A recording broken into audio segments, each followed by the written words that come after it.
Hansen lives in California as well. He's a senior fellow at the Hoover Institution in the Bay Area, and he joins us tonight. So it does raise, I think, I mean, tell me if I'm overstating the importance of this, but California allowing illegal aliens to vote in school board elections can be written off as it's just a school board. But how, philosophically, is that different from letting them vote in any other election?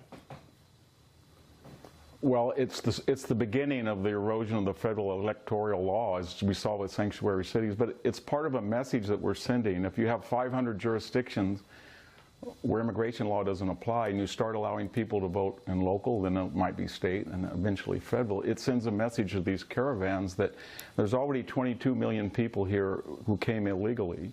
There's another 40 million who came legally.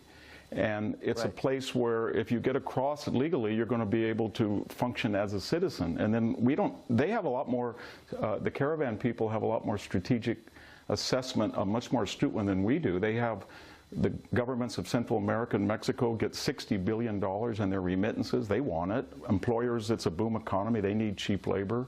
The identity politics, as your guest illustrated, they want them, and the Democratic Party want. The only people who want to follow the law are your viewers, the ordinary voters without a lot of clout. But I think they understand that there's only two ways to stop them once they get here, Tucker. You either have to have a wall or you have to use force.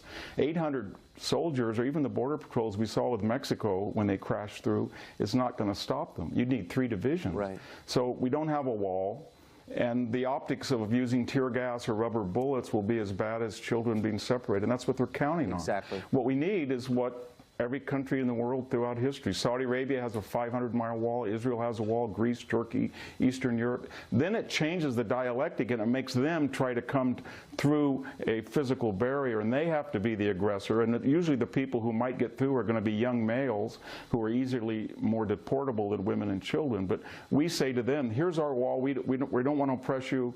Just stay on your side. But if you don't have a wall, then we have to be preemptive and have the whole messy use of force. And they count on that, and I think that's what's behind it. And I'm not optimistic. No, I'm not optimistic at all, but I also wonder, this is not the end but the beginning. These migrants are claiming refugee status because of political instability in Central America, but by recent historical standards, things are relatively peaceful in Central America. What if there really is a revolution or another civil war or a natural disaster in any of these countries? Could we potentially get an enormous wave, like a real wave, tens, hundreds of thousands of people on our southern border? Well, I live in a state where 1 out of every 4 people was not born in the United States, and not all of them, about only 60% are legal. And this is the time when we've rejected assimilation, integration, intermarriage, the melting pot, and have opted for the identity politics salad bowl. So we are getting into a tribal society.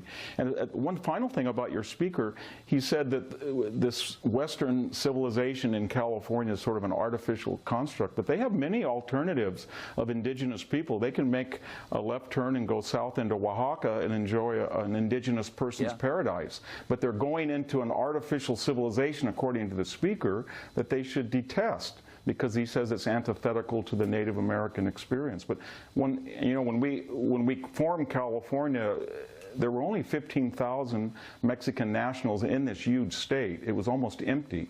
So this myth that there were millions of indigenous people here and then they were displaced by so-called white Europeans is historically inaccurate. And we didn't have these discussions when we believed in the melting pot and we had secure borders and legal, measured, meritocratic, and diverse immigration.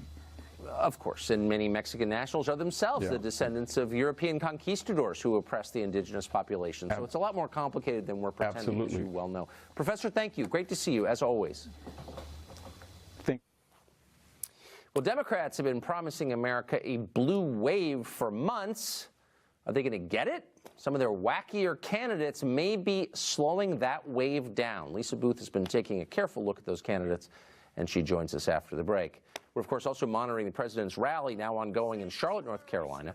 Stay tuned. Stop!